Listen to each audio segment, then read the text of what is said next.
Hello there friends and welcome. For today's Elden Ring guide we have all you need to know about how to stack your damage to the max for all builds, including with the new changes from the Shadow of Erdtree DLC. So you can increase your damage by even higher than 400%, going from 2000 to 4000 or even 9000 attack rating for maximum damage possible. And I'll guide you through all the sources available in the game, including how to properly stack them all. So without further ado, let us get into our how to stack damage to the max guide. First we have to cover our Scadutree Blessings, as the effects are quite noticeable, culminating in even twice your damage at max blessing. For example, at max blessing my character here has close to 2000 attack rating, meanwhile the same character at 3 blessing has 1200. Before, the effect used to be plus 5% extra damage for each blessing level. While the maximum effect is still the same, it's been changed so that you get more earlier. For example, at the very first blessing, you already have plus 10% extra damage. This eventually slows down, especially as you reach 10+. Now let's get into the best buffs for stacking damage to the max. And just like my how to tank to the max guide, it's important to understand two premises. First, buffs in Elden Ring stack multiplicatively, it's not additive. Second, you cannot stack buffs of the same type, only one will work. The exception being unique buffs, because they stack with themselves, so other unique buffs, and everything else, which is why this time I wanna start with them. Most of the important unique buffs come from your Wondrous Physick Mix Flask effect. Starting with the best new one from the DLC, the Bloodsucking Cracked Tier. This will increase all of your damage, spells and melee by 20% for 3 minutes. The only downside is that it will constantly slowly drain your HP, kinda like the Power Within spell from the Dark Souls series. There are of course many ways of overcoming this, such as regeneration spells and gear, also life stealing. But because it works on everything, the effect is indeed that noticeable and quite worthwhile. Besides that, we have the Shrouding Cracked Tiers, which increase damage of a different elemental type. We have Holy, Magic, Lightning and Fire. Better for spellcasters, or if you're using weapons infused with elements. For melee, however, the Thorny Cracked Tier is an amazing option if you're going with fast weapons. It increases your damage on consecutive attacks up to 20% even. Meanwhile, for charged attacks, you have the Spiked Cracked Tier, which is a 15% bonus. All of these last for 3 minutes. So for example, let's say you are a spellcaster, a sorcerer, and you wanna min-max magic damage, go with Magic Shrouding plus Bloodsucking. Both will provide a 20% increase. If you are a pyromancer, Flame Shrouding and Bloodsucking. Otherwise, for melee with fast attacks, Thorny Cracked Tier plus Bloodsucking. We also have the Contagious Fury unique skill from the Jellyfish shield. It was actually nerfed in the most recent patches, but will still increase your damage by 12.5%, with a duration of 30 seconds. The only downside is if you switch the shield for something else, you'll lose the effect. We also have the classic Terra Magica, which was also nerfed recently. Now it will increase your magic damage by 22.5%, so long as you're standing on top of the magic sigil and for a few seconds after you leave. Do note that it only increases magical damage. Some spells, like the gravity spells, deal physical damage, so they won't be buffed by Terra Magica. And don't forget, the best way to pre-buff with this before bosses is to cast the spell right before the boss's door, because the sigil will then persist through the boss door, so once you enter the arena, you'll still be on top of the sigil. Last but not least, for another unique buff, this one comes from an Ash of War and has the highest damage boost in the whole game. Royal Knight's Resolve. When you activate this, it will increase the damage of your next strike only by a massive 80%, that's right. While it only works for a single strike, the effect itself lasts for 10 seconds, so you don't have to immediately attack after activating it. Now let's cover the best aura buffs, starting with the classic Golden Vow, which is great for both tanking and also damage stacking. Golden Vow lasts 80 seconds and will increase all of your damage by 15%. Yes, it does require 25 faith, however, it also has an Ash of War variant that you can slap on any weapon, ideally light weapons like daggers, and will increase all of your damage by 11.5%, with 45 seconds duration, so it's less in both duration and power as the Golden Vow spell, with the upside of not requiring any faith investment whatsoever. But the best part is that the effect will persist even if you switch to another weapon. For another very powerful aura buff, we have the Rallying Standard unique skill from the Commander's Standard weapon. It will increase all of your damage by 20%, the highest of all the aura buffs. The only downside is it only lasts 30 seconds, and requires 14 dexterity and 24 strength, but when two-handing it, you can reduce the strength requirement at least to 16 only. Lastly, we have the ever so useful Uplifting Aromatic consumable. It increases all physical damage by 10% for 40 seconds. Besides that, it also has a very powerful damage negation property that only lasts until you get hit. However, the extra damage boost will remain in effect for the duration. I suppose there's also something to be said about the Shared Order Ash of War. As an aura buff, it has a slightly less powerful effect than the Golden Vow Ash of War, for 10% extra damage instead of 11.5, but no defensive bonuses to damage negation whatsoever. On the other hand, the duration is higher, at 60 seconds, and has the unique property of 50% extra damage against undead enemies, so great for undead heavy areas. Not so much for bosses because they don't tend to be undead, however. Now let us cover another type of buffs, the body buffs. Because they are body buffs, they will stack with one of the aura buffs we've mentioned before, and also all the unique ones.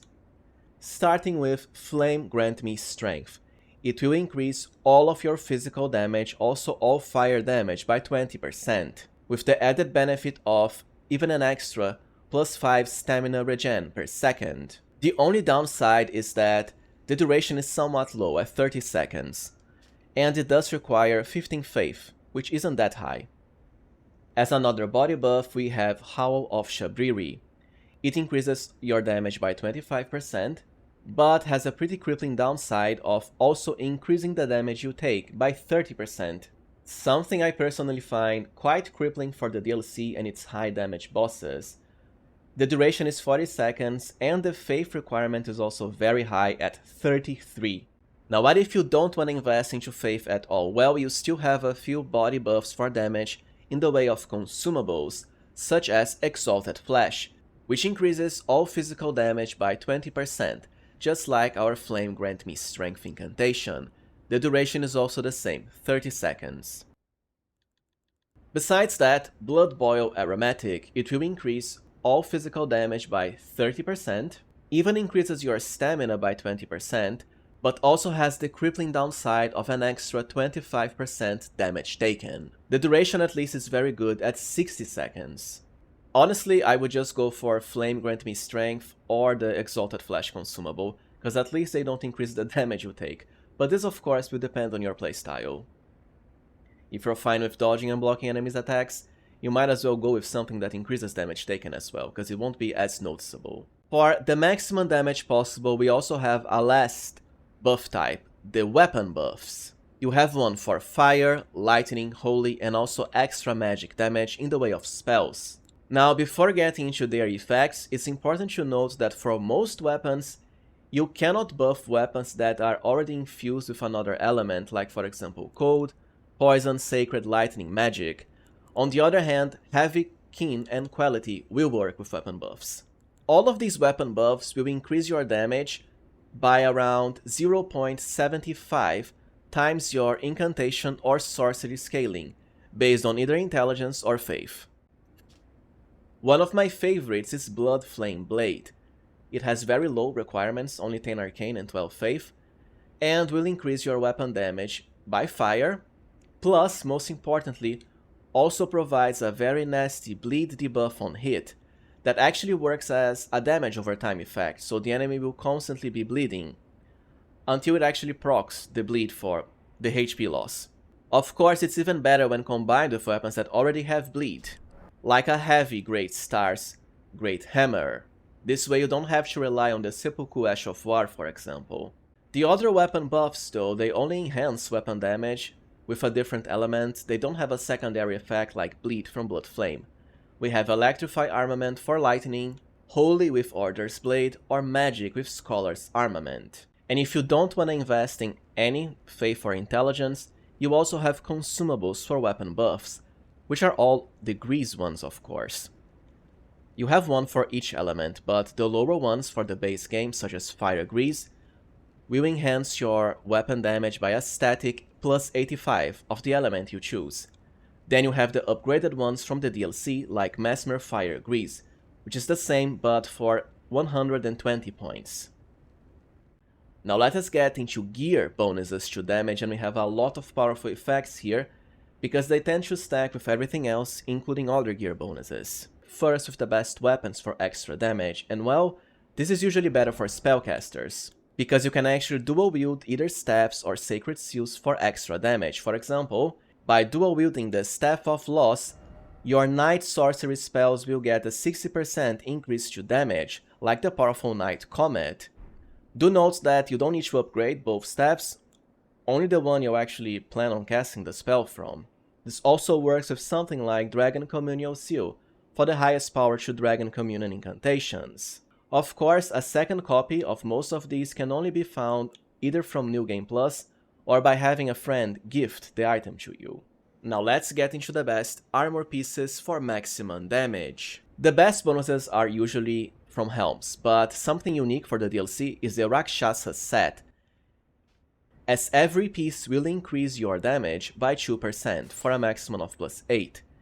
It's just that it also increases damage taken for each piece, but the effect is not as noticeable as other stuff we've mentioned like Howl of Shabriri or the Bloodboil Aromatic. We also have the Death Knight set, which increases the power of all Dragon Coat incantations, so usually the lightning spells. And don't forget the Raptor's Black Feathers for the nice bonus to jump attacks, or Alberic's set for Thorn sorcery. Besides that, the best damage buffs all come from helmets, starting with my favorite, the White Mask. Whenever anyone nearby, including yourself, suffers from blood loss, you'll get an extra +10% to all damage, including spells, for 20 seconds. Remember, it's very easy to proc this before a boss battle by just activating the Seppuku Ash of War. The Mushroom Crown is similar, but works for poison and rot, but also +10% damage for 20 seconds. Harder to proc before battle starts though, unless you wanna poison yourself. Besides that, it's mostly geared for specific types of magic schools like Snow Witch for cold spells for an extra 10%, Azur's Glintstone Crown for Azure sorceries like Comet Azure, Alberic's Hat for Thorn sorceries including the new and highly OP Impenetrable Thorns spell, even something super niche like Gravebird Helm for spectral sorceries. But honestly, usually White Mask is the way to go if you have bleed. Or Rakshasa set if you don't care about the extra damage taken. Lastly, let us get into Talisman sources for maximum damage stacking, and we have a lot of great options here. Starting with one of my favorites, the Lord of Blood's Exaltation. It's a 20% increase to attack power, also spells, whenever anyone nearby suffers bleed. And yes, it will stack with the White Mask. Just like the Mushroom Crown, you'll have a similar effect for Poison and Rot, the Kindred of Rot's Exaltation Talisman, which is also a 20% increase. Another favorite of mine are the Winged Sword Insignia variants for fast weapons like dual-wielding claws or twin blades, as they increase your power with successive attacks. This also stacks with Millicent's Prosthesis, which is a similar effect, but 11% at maximum power. The Blue Dancer Charm can also increase your physical damage by a lot, but it does require you to be at light equipment load, ideally less than 10 load. The Ritual Sword Talisman can increase all damage by 10%, but requires you to be at full HP, which isn't really something that easy against the DLC bosses. Besides that, for normal exploration, the Crusade Insignia can help, as it increases all damage after defeating an enemy.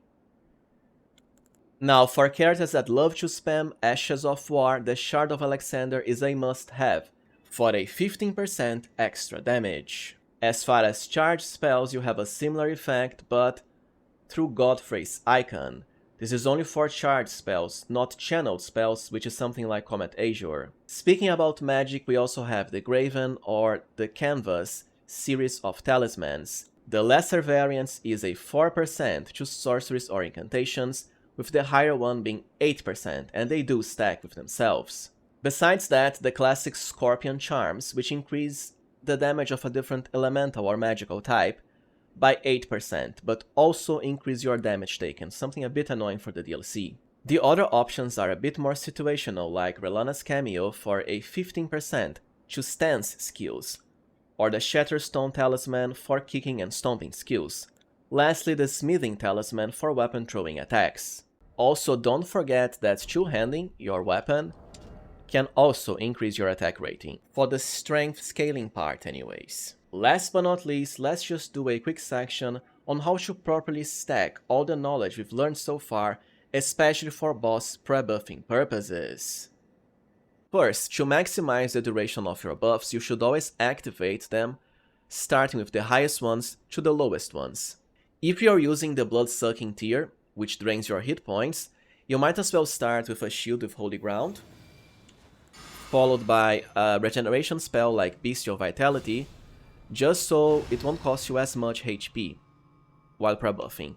Then drink your flask for the 3 minutes duration, followed by an aura buff like Golden Vow or Rallying Standard, a body buff like Flame Grant Me Strength, the Seppuku Ash of War for the bleed bonuses to damage if you have the gear, then a weapon buff, you might as well restore your FP and HP,